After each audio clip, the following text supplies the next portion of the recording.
북한이 주적입니까? 북한이 우리 주적입니까? 주적. 그런 규정은 대통령으로서는 할 일이 아니라고 생각합니다. 대통령 되시기 전에 우리나라 대한민국 국방부 국방백서에 북한군은 우리 주적이다 이래 나오는데 국방부로서는 할 일이죠. 그러나 대통령이 할 말은 아니라고 봅니다. 대한민국 정부의 공식 문서에 북한군이 주적이라고 나오는데 대한민국 국군 통수권자가 북한군을 주적을 주적이라고 못한다?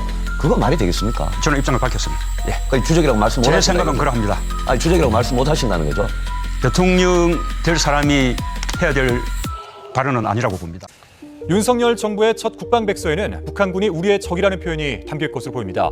윤석열 대통령 당선인이 외신과의 첫 인터뷰에서 북한을 주적으로 규정했습니다. 북한군과 북한 정권은 우리의 적이다. 이 주적 개념은 1994년 북한이 서울 불바다 발언을 한 뒤 명기되기 시작했습니다. 하지만 문재인 정권 이후 이 개념은 사라졌었죠. 국방백서에서 없애버렸으니까요. 윤석열 정부가 이번 국방백서에 다시 이 내용을 담기로 했습니다. 윤석열 정부 첫 국방백서의 초안에 북한 정권과 북한군은 우리의 적이라는 표현이 담겼습니다.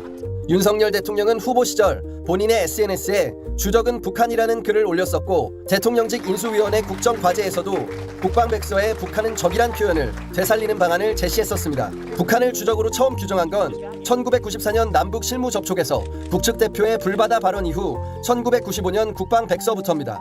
여기서 서울이 멀지 않습니다. 전쟁이 일어나면은 불바다가 되고 말아요. 아니 지금 성 선생도 아마 살아나기 어렵게. 윤석열 당선인은 북한을 재차 주적이라고 정의했습니다. 햇볕 정책 이후로 적이라는 개념을 뺐지만 북한의 핵실험, 장거리 미사일 모라토리엄 폐기와 극초음속 미사일 발사는 분명한 주적의 모습이라는 겁니다. 마하우 이상의 미사일은 발사가 되면은 거기에 만약에 핵을 탑재했다 그러면은 우리 수도권에 도달해서 대량 살상을 하는데 걸리는 시간이 1분 이내입니다. 선제 타격 밖에는 막을 수 있는 방법이 지금 없고요. 국민의힘 윤석열 후보는 말이 아닌 힘으로 평화를 지키겠다. 핵과 미사일 위협을 억제하기 위해 모든 수단을 쓰겠다며 외교 안보 분야 공약을 밝혔습니다. 우리 앞으로 그냥 잘해봅시다. 이런 얘기하는 그거는 정상 외교가 아닙니다. 국내 정치에 외교를 이용하고 국내 정치에 남북한 통일 문제를 이용하는 쇼입니다. 저는 쇼는 안 합니다. 말이 아닌 힘을 통한 평화를 내건 윤 후보는 북한의 핵과 미사일 위협을 억제하기 위해 모든 수단을 쓰겠다고 했습니다. 현 정부에서 축소된 한미연합훈련과 사드 기지를 정상화하겠다고도 밝혔습니다. 확고한 연합 방위 태세를 유지하고 우리의 실질적 대응 능력을 강화하여 북한의 핵과 미사일 도발을 억제하겠습니다. 윤 후보는 미국이 최우선 동맹국인 점도 분명히 했고 핵심 외교 정책으로 한미동맹 강화를 꼽았습니다. 또 현 정부가 북한만 중시해 글로벌 외교가 미흡했다며 한미 관계를 중심으로 외교폭을 넓히겠다고 말했습니다. 서해 북한 해역에서 해수부 공무원 이대준 씨가 북한군에 피살되기까지 6시간 동안 문재인 전 대통령의 행적에 대한 의혹이 커지고 있습니다. 군은 2020년 9월 22일 오후 3시 30분 이 씨가 북한군에 발견됐다는 첩보를 입수했습니다. 이런 내용은 오후 6시 30분쯤 문 전 대통령에게도 보고됐습니다. 이 씨가 북한군의 총격을 받아 숨지기 3시간 전입니다. 이 씨를 구출하기 위한 조처를 할 시간이 있었음에도 문 전 대통령이 아무런 구조 지시를 내리지 않았다는 겁니다. 이런데도 문 전 대통령은 이 씨 피살과 관련해 아무런 입장도 밝히지 않고 있습니다. 대신 문 전 대통령은 김정숙 여사와의 산행 등 일상이 담긴 사진만 대거 SNS에 공유하고 있습니다. 네, 감사원이 감사에 착수한 지 1년 5개월 만에 낸 서해 공무원 피살 사건. 오늘의 최종 결론은 이렇습니다. 당시 청와대는 공무원이 살아있다는 걸 알고도 방치했고 피살된 뒤에는 자진 월북으로 몰아갔다. 청와대 국가안보실이 북한 해역에서 이 씨가 발견된 걸 보고받고도 회의를 열지 않은 사실, 안보실장 등 주요 간부들이 저녁 7시 30분 이전에 조기 퇴근한 사실, 자진 월북으로 몰아가기 위해 사실관계를 은폐, 왜곡했다는 내용이 모두 담겼습니다. 국정 책임자로서 국민의 생명을 지키는 데 나서지 않는 것보다 더 큰 잘못은 없습니다.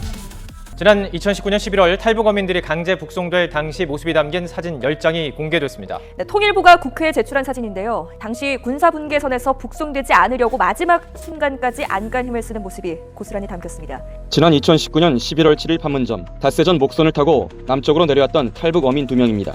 한 남성이 군사분계선에 온 것을 직감한 듯 상체를 숙이고 얼굴을 감쌉니다. 군사분계선을 넘지 않으려고 안간힘을 쓰다 옆으로 쓰러지자 강제로 일으켜 세웁니다. 가지 않겠다고 버티는 어민을 억지로 끌고 가는 장면 등 송환 모습이 생생하게 담겨 있습니다.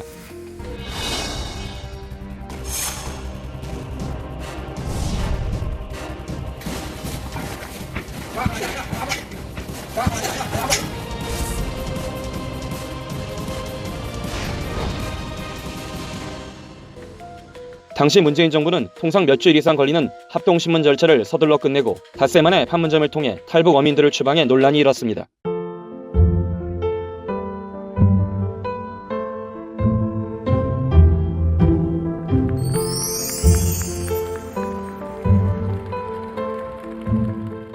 대한민국을 찾는 북한 동포를 어떠한 일이 있더라도 단 한 분도 돌려보내지 않을 것입니다.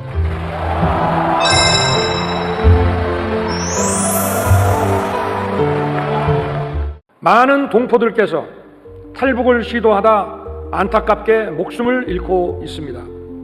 북한으로 다시 끌려가 반역자로 몰려 갖은 고초를 겪는 일도 허다합니다. 북한 정권은 탈북을 막기 위해 국경 지역에 장벽과 전기 철조망을 치고 심지어 지뢰까지 매설하고 있습니다. 인간답게 살고 싶다는 절규를 가로막는 반인륜적 행태입니다. 북한을 탈출하신 동포들께서 무사히 대한민국의 품에 안길 수 있도록 모든 노력을 다하겠습니다. 우리 정부는 자유를 향한 여러분의 발걸음이 헛되지 않도록 하겠습니다. 또한 북한을 탈출해 해외에 계신 동포들이 강제로 북송되지 않도록 모든 외교적 노력을 다하겠습니다. 북한 주민들은 대한민국 헌법상 대한민국 국민입니다. 국민을 보호하는 것은 국가의 가장 기본적인 책무입니다.